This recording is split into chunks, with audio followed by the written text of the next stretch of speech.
안개식 예배가 몇 가지 예배들이 참 힘든 예배가 있습니다. 오늘도 그날 가운데 하나님 말씀 마음만의 슬픔이 있고요. 감사의 것도 있지만 바로 표현하기 힘든 그런 아픔이 있는 날이기도 합니다. 우리가 동일한 마음으로 하나님 앞에서 하나님 음성에 우리가 귀를 기울일 수 있었으면 좋겠습니다. 목사님 잘 부탁해주세요. 집중한 감사 예배를 드리고 싶습니다. 말씀 전해주십시오. 그래서 제가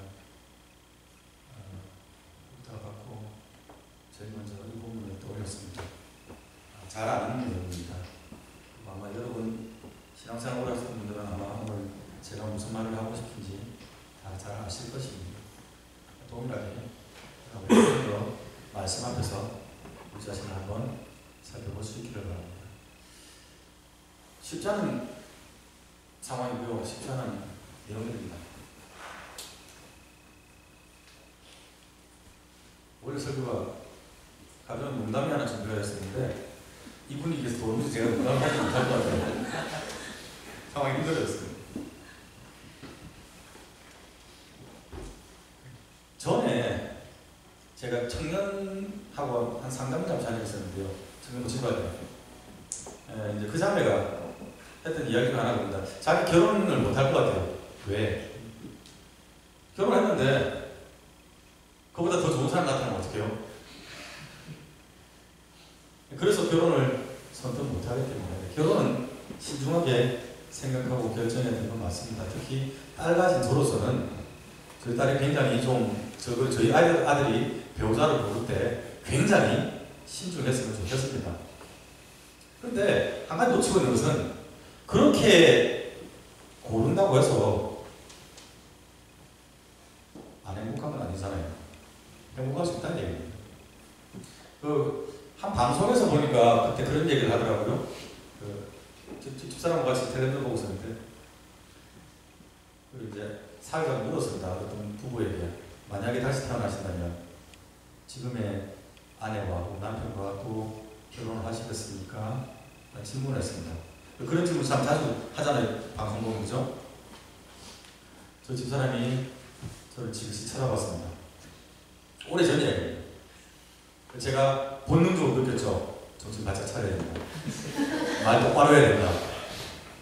저한테 묻지는 않았지만 딱 그 눈빛 자체가 그 얘기 당신은 어때? 하는 그 표정이었습니다. 그래서 제가 단칼에 잘라버렸죠.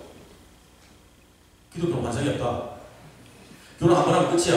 끝. 낙장불입. 당신만이 나의 사랑의 전부야. 제가 굉장히 모범적인 답안을 내놨습니다. 성경은, 불교는 환생을 얘기합니다. 아깝습니다. 다음 기회에, 다음 생에 한 번 더. 성경은 그런 얘기 하지 않습니다.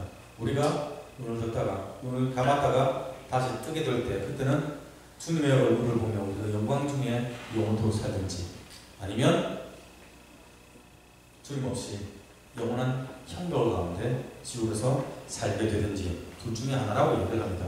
제가 그렇게 단호하게 이야기를 했는데 저희 집사람이 저한테 그러더라고요. 자기도 알지만 혹시나 한 번 더 기회가 있다. 나는 다른 사람과 살아보는 것도 괜찮은 것 같아.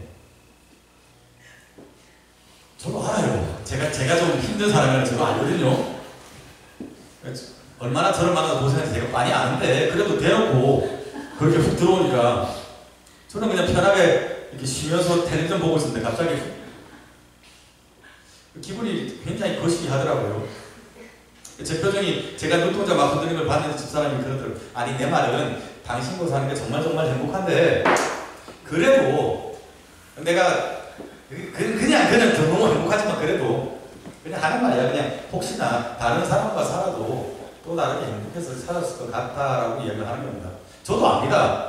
근데 제가 훨씬 더 내가 좀 남는다고 생각하고 있다면 제가 아는데요. 어쨌든 그랬습니다. 그래요. 저희 집사람이나 저나 다른 사람과 만나서도 행복하게 살았을 거예요. 지금도 행복하지만 제가 안 행복하다는 얘기가 아닙니다. 오늘 설교 마친 다음에 저 집사람을 그렇게 측은하게 보실 것도 아니고요. 네, 그렇지 않습니다. 우리는 살아가면서 다양한 사람들을 만납니다. 이 사람을 만나서 이 사람과 이런 관계를 가지고요. 저 사람을 만나서 저 사람과 저런 관계를 가져야 됩니다. 내가 이 사람이 아니면 평생을 살지 못할 것 같아라고 생각이 들 때가 있습니다. 불같은 사랑을 할 때도 있고요. 우리의 열정을 쏟아서 어떤 프로젝트를 완성해 갈 때가 있습니다. 귀한 겁니다. 그 과정 가운데 우리가 성공을 거둘 때도 있고 실패를 할 때도 있습니다. 우리는 그것을 추억이라고 표현할 수도 있고요. 우리는 그것을 역사라고 말을 할 수도 있습니다. 대구 행복한교회 10주년 설립 감사 예배 설교를 부탁받으면서 제가 그 생각을 해본 겁니다. 이 교회가 지난 10년간 하나님과 얼마나 많은 추억들을 만들었을까. 추억이라고 해서 다 아름다운 건 아니잖아요. 좀 전에 우리 목사님이 하나님 앞에서 느꼈던 그 마음을 나누면서 표현하신 그 아쉬움과 성도님을 향한 미안함도 그것도 동일한 한 추억일 것이고 그것이 정확한 정직한 감정일 것입니다. 감사할 점도 많을 겁니다. 그렇죠? 좋았던 일들도 많았을 것이고요. 속상한 일들도 있었을 겁니다. 그래서 우리가 오늘 본문을 통해서 다시 한번 하나님께서 베푸신 은혜나 사랑을 생각해보고 우리가 기억하고 감사하는 시간을 가질 수 있기를 바랍니다. 오늘 우리가 읽은 본문은요, 이스라엘 백성들이 미스바에 모였을 때 일어난 일을 기록한 내용입니다. 5절 보면요, 선지자 사무엘이 온 이스라엘 백성들을 미스바로 소집을 했답니다. 그가 부른 이유가 한 가지였습니다. 5절 말씀 보면요, 자신이 이스라엘 백성들을 위해서 기도하기 위함이라고 5절은 설명을 합니다. 그런데 이 말이 약간 좀 느낌이 잘 안 와닿습니다. 한글 번역이 조금 어렵게 되어 있습니다. 내가 너희를 위하여 기도할 것이니, 그러니까 기도할 하는 그 단어가 히브리 말로는 할랄이라는 단어인데요. 이건 원래 기도한다는 의미가 아닙니다. 정확하게 표현하면 intervene, 아니 intercede, 아니 interpose, 예. 개입한다, 중재한다 그런 의미입니다. 그래서 영어 단어 보면요, I will intercede with the Lord for you. 그렇죠? 하나님과 백성들 사이에 지금 사무엘이 중재자로 들어가겠다는 겁니다. 중재가 여러분 무슨 말입니까? 중재는 어떤 두 사람 혹은 세 사람 어떤 이런 그룹 간에 무슨 문제가 생긴 겁니다. 일치하지 못하는 문제가 생겨서 제3자가 그 안에 인터뷰하는 겁니다. 그 가운데로 들어가서 그 문제를 해결하기 위해서 어떤 행위를 하는 것이 중재입니다. 그러니까 지금 사무엘이 이스라엘 백성들에게 내가 당신들과 여호와 사이를 중재하겠다, 그래서 미스바로 모여라 이렇게 말을 한다는 것은 지금 이스라엘 백성들과 하나님 사이에 어떤 문제가 있다는 얘기입니다. 그렇죠? 그렇기 때문에 당신들 지금 이렇게 모여보시오 하고 그가 이스라엘 백성들을 미스바로 불렀던 겁니다. 무슨 문제가 있었습니까? 3절과 4절 말씀 보면요, 사무엘이 이스라엘 백성들에게 말을 하기를 만일 너희가 전심으로 여호와께 돌아오려거든 이방 신들과 아스타롯을 너희 중에서 제하고 너희 마음을 여호와께 향하여 그만 섬기라고 말을 했습니다. 그러니까 이스라엘 백성들이 당시에 바알과 아세라와 아스타롯과 온갖 이방 신들을 섬겼다는 얘기입니다. 그래서 사무엘이 그들을 책망하며 권하는 겁니다. 이방 신들을 제하여 버리고 여호와만, 하나님만 섬기라고 그들에게 중재를 했습니다. 근데 기가 막힌 건요, 이스라엘 백성들이 그때까지 이방 신들을 섬겼는데 2절 말씀을 보면 하나님의 법궤가 기랏 여아림에 들어가서 돌아와가지고 거기서 20년간 머무르는 동안, 그 다음 표현요, 이스라엘 온 족속이 여호와를 뭐 했다고요? 사모했다. 아이러니하지 않습니까? 하나님의 법궤를 사모하며 하나님 그들 가운데 있기를 바라보는 가운데 그런 마음이 있으면서 동시에 그들이 바알과 아세라와 아스타롯을 섬겼다는 얘기입니다. 말이 안 되죠. 마치 결혼한 사람이 집에서 배우자에게 당신 사랑해, 달링, 하니, 당신이 내 전부야. 그리고 밖에 나가서 다른 불륜하는 대상을 만나가지고 불륜 저지른 것과 똑같은 얘기예요. 사랑하며 다른 신들을 품어왔다는 얘기입니다. 그럼 왜 이스라엘 백성들은 여호와를 사모하며 여호와의 법궤가 그들 가운데 거하기를 기대하며 바라보면서 동시에 바알과 아스타롯을 섬겼을까요? 바알이 어떤 신입니까? 바알은 폭풍의 신입니다. 비를 다스리는 신입니다. 농경사회에서 비는 우리가 생각보다 훨씬 더 중요합니다. 비가 오지 않으면 곡물이 혹시 자라지 않고, 비가 오지 않으면 풀이 자라지 않아서 자기들이 기르는 양떼들이 먹을 풀이 없어지는 겁니다. 그래서 바알과 아세라는 세트인데요, 커플입니다. 그래서 이들이 비를 주관하기 때문에 곡식을 풍성하게 자라게 하는 폭풍의 신이면서 동시에 풍류의 신이 되는 겁니다. 그래서 바알과 아세라를 섬기는 거예요, 사람들이. 우리에게 비를 내리셔서 우리가 경제적으로 윤택하게 도와주세요. 아스타롯은 사랑의 신, 전쟁의 신입니다. 이건 정신적인 사랑을 얘기하는 게 아니에요. 육체적인 정욕을 푸는 걸 얘기합니다. 그래서 당시에 바알 신전이나 다른 아스타롯 신전에는 그 성전 창기가 같이 있었습니다. 바알을 통하여 경제적인 풍요를 보장받고, 아스타롯을 통하여 성적인 욕망을 풀고, 동시에 그가 전쟁의 신이기 때문에 평화의 시대를 살고 싶어하는 마음이 있었다는 얘기입니다. 다죠. 이스라엘 백성들의 욕심을 그냥 그대로 다 보여준 겁니다. 경제적으로 넉넉하고 건강하고 성적으로 자유롭고 평화롭고. 그러니 바알과 아스타롯을 끊지를 못했던 겁니다. 그런데 그들의 실상은 어땠습니까? 평화가 있었습니까? 아니요. 끊임없이 블레셋이 그들을 침공하여 그들을 괴롭혔습니다. 그들의 생명을 빼앗았고요, 그들이 추수한 곡식들을 다 빼앗아 갔었습니다. 이스라엘 백성들은 제사장부터 하나님의 제사를 멸시했고요. 홈리와 비나스 이야기 아시잖아요. 백성들은 우상 숭배에 탐닉했었습니다. 그러니 하나님의 말씀이 희귀하여지고 하나님께서 그들에게 보여주는 비전이 흔하지 않은 시대, 그런 시대가 오늘 본문의 시대였습니다.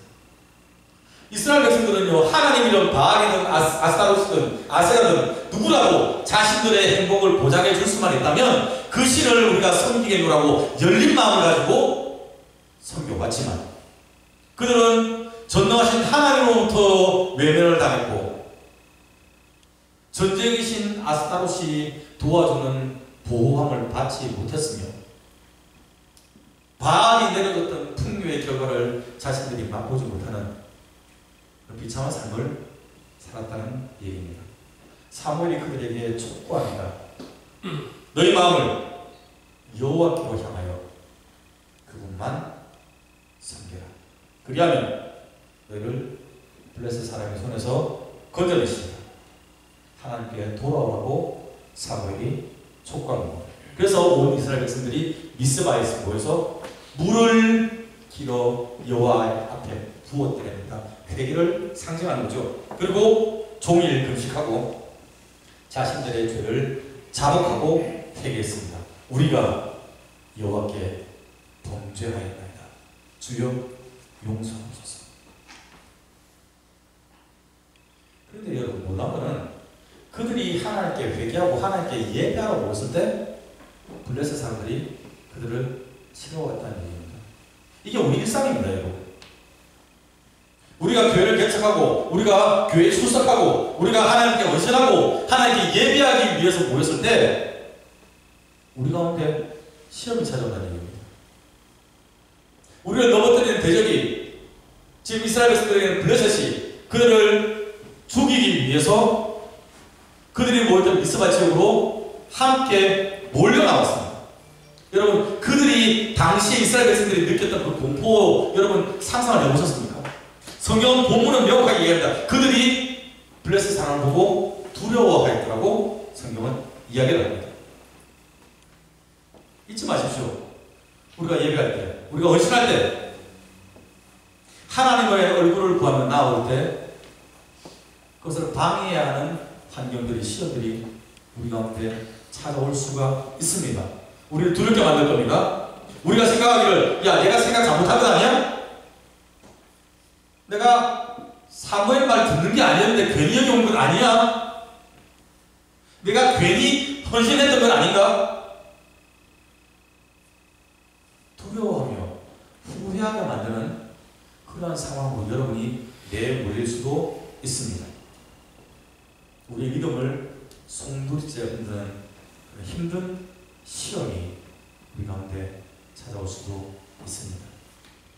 근데 여러분이 만약에 하나님의 얼굴을 구하는 자리에 나왔다면, 여러분이 하나님의 은혜를 사모하며 하나님 앞에 섰다면 두려워하지 않기를 축원합니다.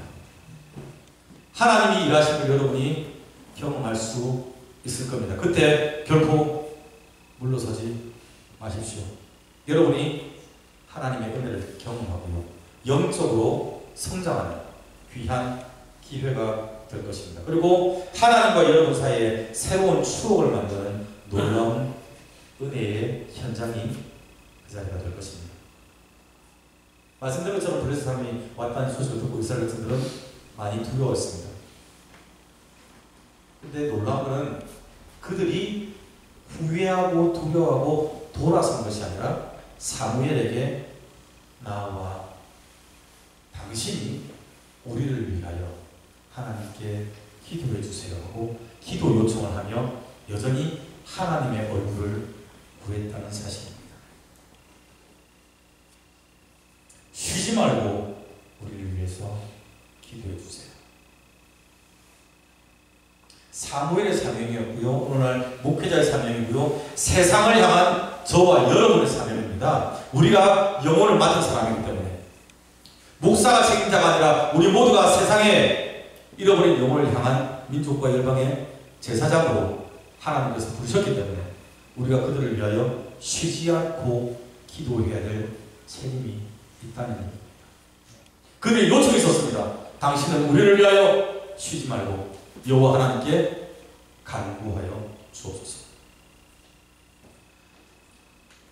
미스바로 모이기 전과 지금 모인 이후에 그들의 삶의 태도가 바뀐 것을 우리가 알 수 있습니다. 그들이 사무엘의 권고를 받고 바알과 아스타롯을 제하고 난 이후에 그들이 의지하는 대상이 변화된 겁니다. 사무엘이 그들의 강구를 듣고 하나님께 기도했을 때 백성들도 동일한 마음으로 기도했을 것입니다. 그때 하나님께서 일하기 시작하셨습니다. 어떻습니까? 우레를 바라셨대요. 천둥과 번개 쳤다는 얘기인데요, 하나님이 자연을 다스리는 걸 보여주신 겁니다. 우리가 시험 볼 때, 문제 생길 때 우리가 노력할 수 있습니다. 경제적인 어려움이 되면요, 우리가 은행에서 융자를 구할 수도 있고요, 아니면 일을 하든지 뭘 해가지고 우리가 그걸 메이크업 할 수도 있습니다. 건강에 문제가 있으면 우리가 의사 찾아서 우리가 어떤 노력을 할 수 있습니다. 근데 그거 말고요, 지금 이스라엘 백성들을 통해서는 하나님께서 하늘을 문을 여시고 사람이 할 수 없는 인간의 능력 밖의 일을 가지고 하나님이 그들을 구원하기 시작했다는 얘기입니다. 기대하셔야 돼요. 하나님이 우리가 생각하지 못한 방법으로, 그리고 우리가 하지 못하는 방법으로 일을 하실 것입니다. 그들이 믿었던 전쟁의 신 아스타롯은 꿈도 꾸지 못할 겁니다. 하나님께서 자의 만물을 다스리고 계심을 보여주시며 하나님께서 우리의 삶을 능력의 손으로 붙잡고 계심을 보여주시며 하나님이 우리 삶 가운데 인터뷰할 겁니다. 찾아와서 하나님이 구원을 베풀어 주실 것입니다. 하나님의 공격 앞에서 그래서 사람들이 정신을 못 차렸다고 성경은 이야기합니다. 이스라엘 백성들이 그들을 쫓아가며 그들의 생명을 취하며 승리를 거두었습니다. 미스바에서 벳갈까지 그들을 몰아내었다고 성경은 이야기합니다. 그리고 사무엘이 돌을 취하여서 미스바와 센 사이에 세우고 에벤에셀이라고 불렀지요. 여호와 하나님이 여기까지 우리를 도우셨다. 이게 다 아시는 내용이잖아요. 그죠? 하나님께서 도와주신 그 도움이 우리가 보이는 겁니다. 가시적으로 여기까지 자기 자신들도 알고 훗날 자손들도 보고 알 수 있는 가시적인 형태로 도와주셨다는 증거를 삼았습니다. 그날 미스바에 모든 이스라엘 백성들이 알고 보니 역사의 현장에 서 있었던 겁니다. 하나님이 일하시는 초자연적인 역사, 인간의 능력이 아닌 하나님만 할 수 있는 능력의 그 은혜를 그들이 눈으로 바라보며 체험했던 겁니다.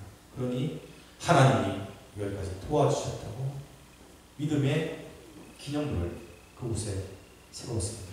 굉장히 의미 있습니다.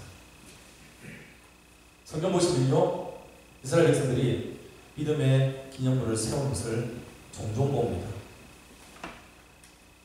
약속의 땅 가나안 들어갈 때 요단강을 건너갔습니다. 요단강이 범람한 시기인데 하나님이 그 요단의 물을 멈추시고 아담까지 거꾸로 영위에서 올라가게 하시고 요단강을 말려버렸습니다. 그래서 이스라엘 백성들이 요단강을 마른 땅같이 건넜다고 성경은 기록을 합니다. 그때 여호수아가 요단강 중간에서 돌 12를 취하였죠.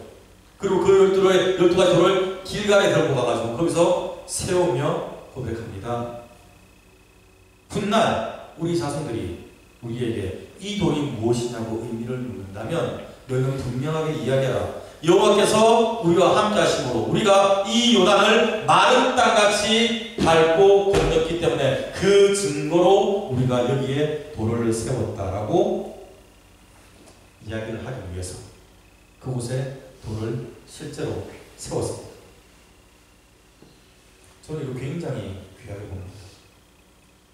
저는 여러분 개인적으로 신앙생활을 하면서 하나님의 일하심을 체험할 겁니다. 그때마다 여러분 그것을 기념하기 위한 뭔가를 하셔야 돼요. 돌을 쌓으라는 얘기가 아니고요. 돌탑 쌓는 건 신앙적인 건 아니잖아요. 그날을 기억하시고 그날을 기념할 수 있는 뭘 하나 만드세요. 돌아올 때마다 생각할 때마다 하나님의 은혜를 더 깊이 체험하고 느낄 수 있는 귀한 기회가 될 겁니다. 여러분 지난 10년간 이전에서 하나님께 예배하고 헌신할 때 감사할 일들 많았을 겁니다. 기쁜 일들 많았을 겁니다. 동시에 쓰라린 아픔의 흔적도 있었을 겁니다. 그렇죠? 여러분이 하나님께 헌신하고 나올 때 하나님께 예배하러 나왔을 때 여러분 교회가 어려운 시험을 겪을 때도 아마 있었을지도 모르겠습니다. 이게 정상입니다. 오늘 본문이 그 얘기 보여주잖아요. 그러나 그 순간에 여러분의 기도에 응답하시는 하나님의 은혜를 체험했을 줄로 제가 확신합니다.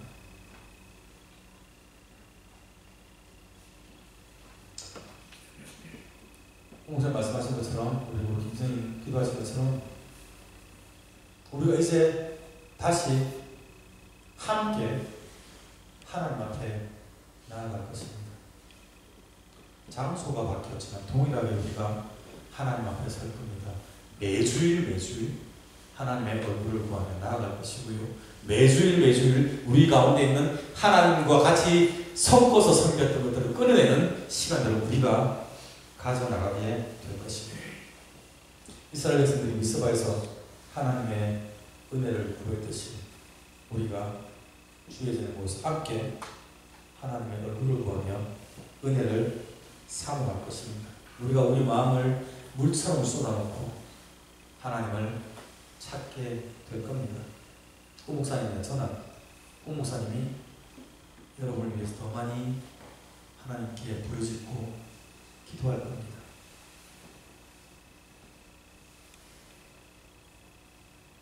여러분이 영적으로 더 망가질 수 있도록 목회자가 더 많이 깨어서 섬겨 나갈 겁니다.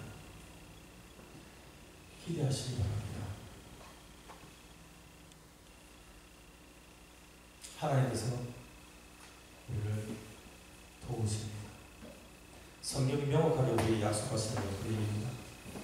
우리가 하나님의 얼굴을 구할 때 하나님이 그 간구를 들으시고 응답하시고 도와주신다는 겁니다. 이곳에서 쌓아왔던 에벤에셀의 흔적들이 이제 하나님 형상교회 거기서 쌓여질 것입니다. 또 다른 우리의 사역의 지경이 넓어져서 우리가 밟는 땅마다 우리가 만나는 사람들마다 그곳에 새로운 에벤에셀의 교회들이 세워질 겁니다. 하나님의 말씀을 기대하며 나아갈 수 있기를 바랍니다. 여러분 마음에 하나님의 위로를 주시고 확신을 주시기를 소망합니다. 같이 기도합시다. 사랑하신 하나님 감사합니다. 오늘 저희 가운데 베푸신 하나님의 은혜와 사랑을 생각